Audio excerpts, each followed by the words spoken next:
Hey, what's going on, guys? Welcome to the Black Financial Channel. My name is Dr. Boyce Watkins, and we're going to talk about millennials. I was reading in CNBC that millennials are basically rejecting corporate America, that a lot of millennials are not interested in getting those jobs in middle management and being at a company for 40 years and getting the gold watch.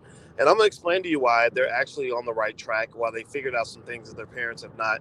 So I've actually got a special guest, Dr. Alicia, who's here to speak on that issue as well. So we're going to get started. So buckle up your seatbelt, get comfortable. We're going to get started on the Black Financial Channel right now.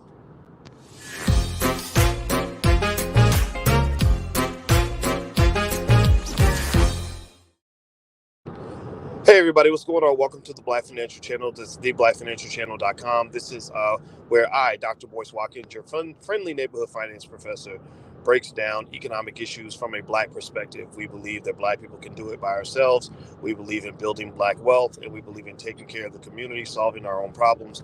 If you agree with this philosophy, put a hashtag B in the number one. Hashtag B1 means that we put Black first. That's what we believe. So today I was reading the CNBC about millennials. And there was a story where basically they were claiming in a study that millennials are not interested in corporate America. Millennials are not interested in the things that a lot of people grew up with, maybe in the 80s and the 90s. Millennials are looking for different ways to find their bliss when it comes to their economic opportunities and activity. And so give me a yes or no if you kind of noticed that. Have you noticed that millennials are a little bit different? Give me a yes or no if you kind of observed that. And sometimes we have conversations about it. We make jokes like, oh, this millennial came to work at the company and they wanted to be the CEO on the first day. So there's like a lot of funny jokes, but maybe it's not so funny. Maybe they actually have a point. So Alicia's here with me. Say hi, Alicia. Hello, and that makes perfect sense to me. I think wait, so millennials are how old are they now? They're in their 20s and maybe early 30s? Is that Yeah, how old they are yeah, right now? yeah. Millennials are kind of old now. Like they used to be like the teenagers, but nah, man, millennials are almost 40. Okay, so millennials are I don't know if they're almost 40. They are in there like my brother's a millennial. He's 30. Is He's he gonna be really? 38 this year. Yeah. Okay, so that makes sense because think about all of us who grew up in the 80s. It was all about the me generation. It's about making money. I'm remembering that movie. There were a bunch of movies about Wall Street, and we're just interested in corporate greed. Remember those movies, boys? Yeah, I remember those The movies. reflect. What is it called? Like the yuppie generation? Wasn't that the 80s? The yuppie generation. I don't know if it's called. Yeah. Is I it yuppies? I don't think they were called yuppies. What were they called? Like people who were interested in just money. I'm thinking about I that mean, I movie remember the Wall word. Street. I remember the word yuppie, but I don't remember it being the yuppie generation. Or is it buppies? I don't know the word, but I know that there was a lot of movies out about how when you were entering in the workforce, you were just interested in making money, and that was it, the bottom line. But what I've noticed is there are a lot of millennials. I get a lot of millennials who want to be therapists, who want to be, they want to have an impact. They want to see that the work that they do has a bigger impact on the world, more so than just a corporate bottom line. Don't you think? Yeah, yeah. Well, when I was talking about the Black Lives Matter founders being Marxists, I remember I said before I even talk about it, I'm going to look it up. And one of the things that Karl Marx said there was a legitimate critique of capitalism, is that capitalism basically has you doing work that has no meaning at all. It's just part of a corporation. You're trying to make a profit, and it's just not very fulfilling. So I actually agree with that. Yeah, that makes perfect sense. They want to. I think they've seen their parents work in these corporations for long hours and then get pushed out of. You know how corporations are. You can get pushed out of your position and pushed out of your job, and they just don't want that for themselves, Actually, right? that goes back to another Karl Marx critique of capitalism. He said that capitalism is subject to a lot of booms and busts. So, Ah. and millennials, one thing the CNBC article mentioned very accurately is millennials went to college at a time where student loans were going out of control, college tuition costs were getting ridiculous, the jobs were disappearing and paying less money, and also the jobs had less security. And a lot of them actually came out of college like right around the economic bust of 2008, which that was a terrible time to be trying to look for a job. I'm really curious. How are millennials doing? Like, how are they doing financially? Do we know? I don't have the studies in front of me, but I don't think millennials are doing as well as their parents. I think this was the first generation where the kids are doing worse than the parents are. And yeah, because when we were coming up, we had a lot of examples of people that were doing better than their. Almost everybody was doing better than their parents, but now it's kind of the opposite. Like a lot of the, because I remember just kind of hearing things like, oh yeah, these companies they really want to have black employees that have bachelor's degrees, so everybody wanted to go to college and make good grades so they can get a good job, and the debt was not too bad. You could pay your student loans off and you would have a secure job at a company. And I know people that worked at companies for 20, 30 years. I didn't do it, but I know a lot of people who did.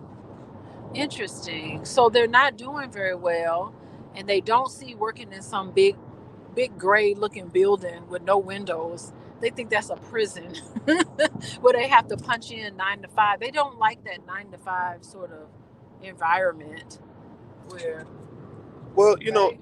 the thing is maybe it's evolution too, because I know in my family, my brother is a millennial. He didn't go the corporate route. He got when he graduated from college with a degree in engineering. They offered him a nice job with Ford or one of them companies, and I was the one who came up in the previous generation who said to him, like, "Yo, don't do that." My brother's 12 years younger than me, and I didn't tell him what to do, but I said, "Man, why not go be free? Like, live your life, bro. Like, you don't even want to do this job. Why would you spend the majority of your waking hours on this earth doing something that you hate?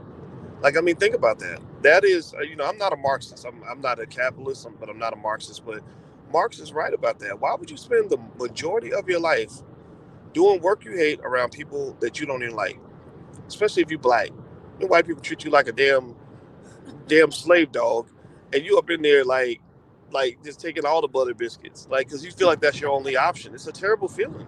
Yeah, I love millennials. I'm inspired by them. I mean, they're in my classroom, and they want to be social workers, and they want to work for nonprofits. So it's not necessarily the money so much. Like, I don't find millennials to be like extremely materialistic. I find millennials to say, I want a job with meaning. I want a job where I can go out and change the world. And they're so like eager, like all the Black Lives Matter. Okay, so whatever the political bias is there, put that aside. But that Black Lives Matter and all that protests and stuff, all you saw was millennials out there. I thought it was Yeah. great. Well, that really shows a lot of progress.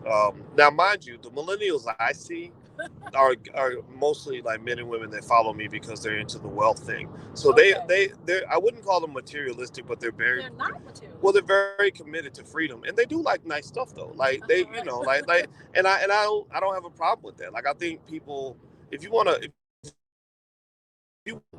get a Mercedes, just invest your money so that the Mercedes ain't the only thing that you ever have. If you want a nice house, get you a nice house. Like I think that's okay. Just be balanced with everything. But I think that also that whole activism piece, which is really interesting. I remember in 2013, I had an event with Cornell West down in New York, up in Brooklyn, and I remember in 2013, Cornell West was basically complaining that that millennials are sleepwalking, or not millennials. He said young people are sleepwalking. They're sleepwalking. No. Yeah, no, I no, don't no, agree with that. no. But here's the thing: they were sleepwalking in 2013. They woke up, and really it was mostly like the police shootings and all of that. Like that started getting them out there. But in 2013, it was true. You really didn't have. Really? Yeah, young people were not. They didn't care about social issues at all. At the level that we wanted. It was really hard to get people to talk about social issues or even black economics. Like it was really. But Oh. now black economics has become one of the social issues that they're very active on, and I think it's really tremendous progress. Oh, that is really interesting. Okay, I hadn't noticed that because I don't have my finger on the pulse of what's happening in the world like you do, boys. Good Mm. grief. I'm kind Well, of secluded in my ivy towers over here. Yeah, which is why I wanted to get out of the ivory tower. I didn't enjoy being in academia that much, you know. But yeah, yeah. So I think, you know, I don't know how many of you in here are in the millennial category or close to it. And by the way, if you could hit the thumbs up button, take a second, hit the thumbs up button, subscribe, all that stuff, and also allblackeconomics.com. That's the URL where you can go to get a free copy of my book. It takes a village to raise the bar. You don't have to buy it. I'm giving it away for free. So it's a book that lays out the future of the Black community, the future of the Black family, my vision for the next 70 years for Black people. So if that's of interest to you, it's a short read designed to be that way. Feel free to go to that URL and you can get it for free. You know, I would say that millennials have it right in that, you know, money isn't. Here's the thing though, you know, money is power, and what happens is we didn't have balance. It's funny we saw D1, who's a millennial, you know, and his album is called Finding Balance. That's his new album, and we talked about balance. Me and him just sitting there kicking it. We talked late into the night about balance, and I said, you know, well, when to think about money, I think about balance. I didn't see balance when it came to how people view money. Either people worship money and were giving up years of their life for money, you know, destroying their health for money, destroying relationships over money, or they didn't value money at all. You know, they just would just not want to learn any financial literacy. You got your kids going to school learning how wonderful white people are, but they never learn a single thing about how to manage one of the most important resources in the household. And then when they're broke and struggling, you know, credit all jacked up, ain't never owned a home, bought two houses for your landlord, can't get $5 to squeeze together in order to get through an emergency. You know, people wonder how did that happen. They're like, oh, it's racism. No, maybe it's because you spent all your time in school learning all the wrong shit. That is so fascinating. So, like talking to D1, because I talked to him too, and I just remember thinking, good grief, like when I was his age, I wasn't that advanced. Like it was a learning curve that I had to have. Like I wasn't the information that young people have now. I didn't have it there at that age. I was seeking out information. So their consciousness coming into consciousness, right, has that process is so much earlier. It's developed so much earlier in the millennials, and even who's under the millennial generation I don't Y, know. or They got the whole alphabet. is it Generation Generation, Z or Generation something? Z, Y, Z, Z or whatever. Generation Double A. Like they just go like it's like every. I don't even know. Like the baby, our baby's 10. I don't know what generation she's in. She's, I don't know if she's Z or whatever it's going to be, but they know.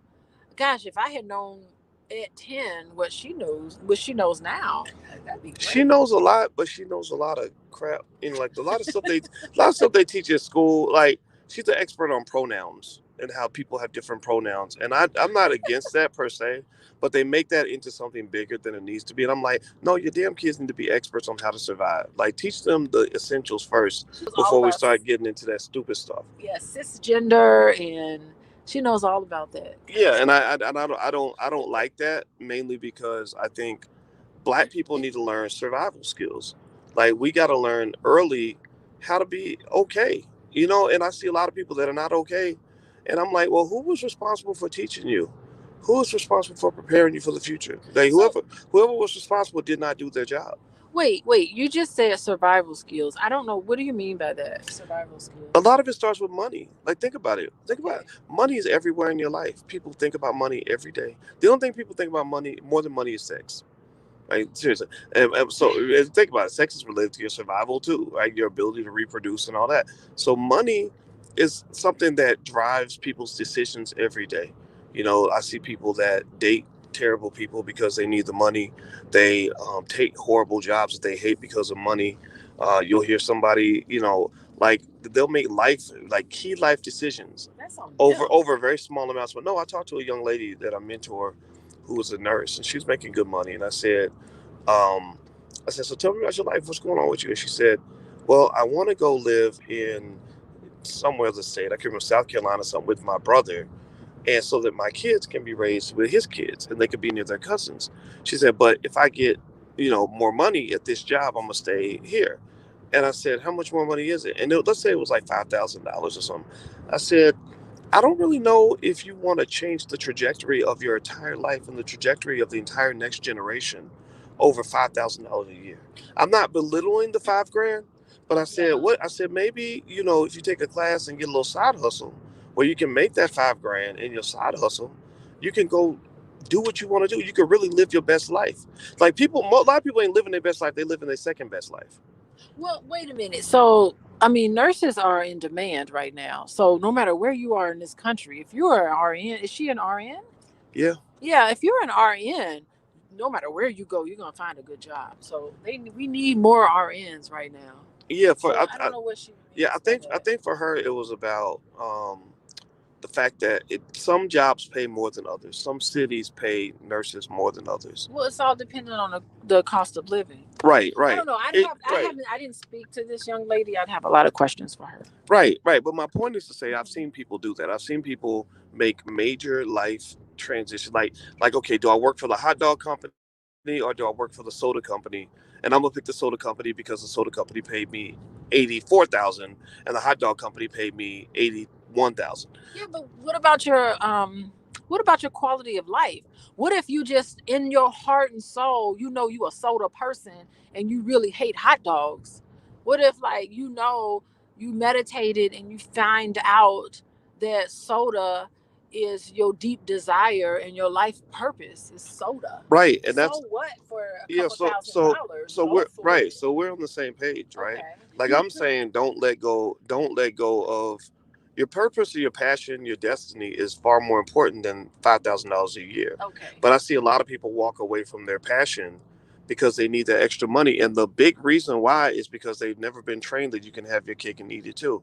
You can do what you love and make the money you want, but nobody ever taught you how to make money. Like that's the problem. The only way they taught you how to make money is go get a damn job. That's the worst way in the world to make money. You know how many entrepreneurs I know that can make 10 grand in a day? Like regular ass Yeah. people. Yeah, I understand. I mean, I'm technically an entrepreneur. Thank you very much, Boyce Watkins. Yes, you are. I converted you. You converted me, but I still got my job. Yeah. And well, you like I your job. still I mean, have my well, job and I still like it. And it is something that I know that I'm passionate about. So it's so what? What I'm passionate about, I can do it at my place of employment. But I also have my place of employment, which is wonderful. It affords me the opportunity to spend some time on my side hustle, so to speak. You know? Well, yeah, yeah. I mean, I think that if your job is It's something that wonderful. if you love your job, then I think I'm happy for you, right? And I think for you, it's different. You could keep your job, I think that's a good thing because remember, a black man and a black woman have different experiences in their jobs. Like at your university, they don't have a single African American male on the entire faculty. They literally have not one African American male, right? So No, we had one back in the day, right. and he bit the dust. Right, right. He So bit the that's what I'm dust. saying. Like Yeah. the black man's experience in the workplace is very different from the black woman, and people don't talk about it. I guess I don't know if it's taboo to think that or what, but it's very important for black men to understand that. Like your son has to have skills on how to make his own money because these white folks just ain't trying to. The white man ain't really trying to take care of another man like that, and you don't want another man taking care of you like you his damn child. Like at least that's how I felt. I never felt comfortable in a situation where these people who didn't like me didn't treat me with respect. Everybody's talking about police shootings and all that, but I'm like, man, y'all still disrespect every day. Look at that. Ice Cube was one of the most respected black men on the planet, and they tried to niggerize him. They ignored Sure him. They did. blew him off. They acted like he didn't matter, and we were involved with what Ice Cube was doing, and so it's kind of like that was symbolic of the way white liberals are like, yeah, we'll talk about police shootings, but we don't care about black men that much. We ain't really trying to really try to see y'all empowered, but that's the way power works. You got to take it. So I think that what millennials are doing, my advice to millennials, if anybody wants it, is do you and learn how to do you to the best of your ability. Like be you and just get really good at that. Whatever that Mm-hmm. is, and Mm-hmm. don't fall for the okie doke. I don't believe in letting your oppressor teach you how to be successful. They ain't never going to. If you play in a basketball game, the other team will never teach you how to win the game. They're only going to teach you how to lose so that they can get more trophies. Well, clearly they're waking up to a lot of that. Clearly they're waking up to that based on your article, your CNBC article. They're waking up to it. So we need to start rethinking work and Mhm. employment. and environment and conditions of work need to be a little bit better. Yeah, well, I think that being a black millennial is different from being a white millennial. I think I think white millennials are in different situations from black millennials, and that means we have to have different um, perspectives. Like our reason for not wanting to work for a corporation is different from their reason. Our objective is different from their objective. Our needs as a community are different from their needs, and one of the pitfalls of black folks that run off to these universities or whatever, because I know them all. I was on a college campus 27 years, or for 20 years. I'm sorry, about 20 years. One of the pitfalls is you get black people that go to college and they come out thinking they're white. They come out thinking like I'm gonna fit in just like white people. Sure, I'm a black version of a white person. Like because I have an afro and a dashiki and I have a Black Lives Matter T-shirt, but really I'm integrating. Really, I want to go work for this company run by a white guy, and I expect to be treated just like Becky. And then when you're not treated like Becky, you scream and holler and cry. And the thing is, the reason that you only can know how to scream, holler, and cry is because you have no power. Wealth gives you power. Being an employee you will never have power when you're an employee. That's like saying hoes will have more power than pimps. A hoe will never have the power of a pimp. Period. So the best way to if you are in a position where you're being pimped, the best way to have power over the pimp is stop being a hoe. Be free. You ain't gotta go pimp nobody, but don't let nobody pimp you. And so Well, yeah, you got to see the game. You got to see the game for what it is. Yeah. And you got to learn the rules of the game. You got to learn how to play the rules of the game. And it has to be done in a way where you can keep your dignity. You don't want to lose your whole dignity. Yeah. But it pisses you off. It really does when you see Becky and all these people, their leadership skills are being recognized and yours aren't. And it's very subtle and it can make you very bitter and very angry. So you need to see it for what it is. Right. And that bitterness and anger, Yeah. um, it comes from the fact that somehow you were misled into believing that white people are the ones who are going to tell you that you're wonderful, beautiful, smart, and special when they were the same people who made you slaves. Yeah, we got to stop trying to impress them. Yeah, that's it. Like, so I don't. So I think that if you think about it, right? Like I talk about stock options all the time, but before I teach stock options, I talk about options. What does it mean to have options? Options, that ain't nothing but another type of freedom. Options and freedom are siblings. So basically, a person in a negotiation, because you're in a negotiation with white supremacy. They're like, "Hey, come work for us, Negro," and you're like, "Well, let me negotiate with you, right?" And the thing about a negotiation is all negotiating theory says that you are in a better position when you have options, period.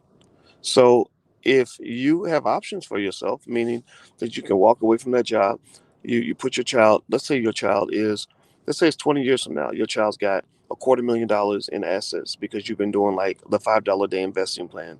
And your child has skills that allow them to become an entrepreneur if that's what they want to do, or an investor or whatever.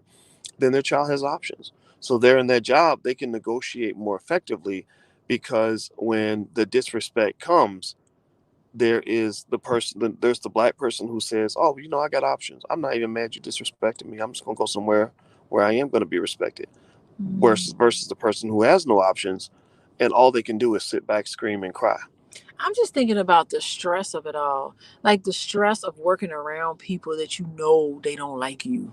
Yeah. And you always have to prove yourself and you always have to show above and beyond that you're worthy of being there more than others. And you really can never really prove yourself to someone who thinks that you're less than anyway. Yeah, let's just not participate. Let's build our own economy, boys. Come on. Well, that's what we're doing. That's right. Well, the black community has built quite an economy. I wouldn't be surprised if it becomes $1 trillion economy within the next 2, 3, 4, 5 years. Like there's millions of people buying black, investing black, and putting our money with each other. That'd be great. I would love for all my clients to be black couples and all of them to be I'm just flooded with black couples that want to be better and do better and do what's right, because when couples get along, the family gets along better. Well, It's a better learning, better environment for the whole family. I would love that. Well, families historically, the family is it's like an emotional, it's like a genetic gang. It's a gang. It's like it's a herd that you connect with for your safety and protection. So when you have no family, you have no security because you don't have backup.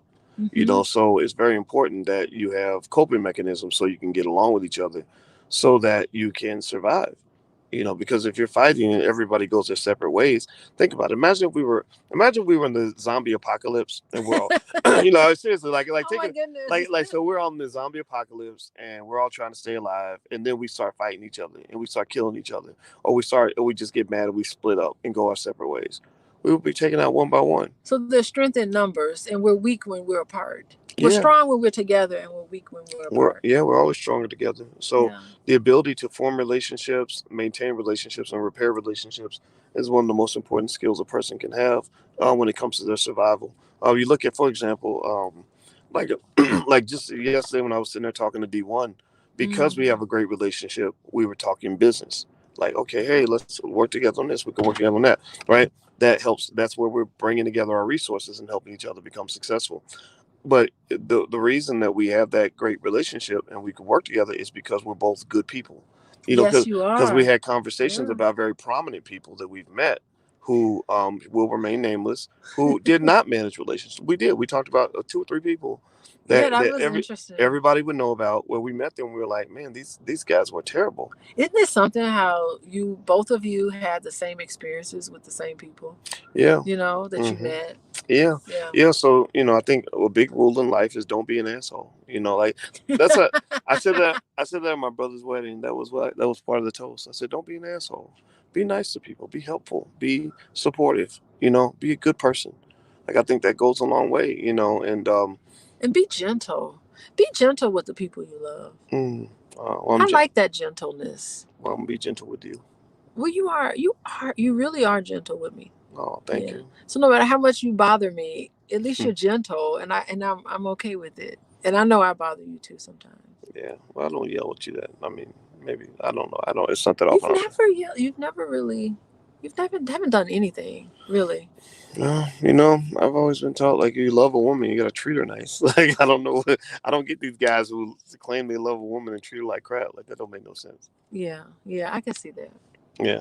All right, guys. All right. I'm gonna get on out of here. Do me a favor, hit the thumbs up button, share, subscribe button. Also, this week we're gonna watch a black-owned movie together. It's totally free. It's a movie called Steps. It's executive produced by Shaquille O'Neal, and also you can learn more about the movie if you go to blackmovienight.net. That's blackmovienight.net. You can register, and it'll be this Thursday night at 8 o'clock. So if you'd like to join us, go to that URL right there on the screen. And Latoya says, I'm over here macking. She said, I'm macking. That's right. I'm the Big Mac, baby. All right. Well, y'all have a good night, everybody. I'll see you soon. And if you, I might be on my Twitch channel, actually. I'm going to meet the fellas and play some Call of Duty tonight. So if you want to talk stocks. And Really? yeah, yes, we Call are. of Duty tonight? Yes. Seriously? Yes. The It's guys. late. Yeah, I know, right? Crazy. It's Saturday night. I'm a wild, crazy man tonight. All right. I love you guys. I'll see you soon. And okay, so where's the Twitch channel? Here's the URL for the Twitch channel if you want to follow on Twitch. I have a stocks and gaming channel. So if you like video games and talk about stocks and all that, feel free to follow the Twitch channel. There's the URL on the screen. All right, have a good night, everybody. And I'll see you soon. And love you guys. See you later. Peace.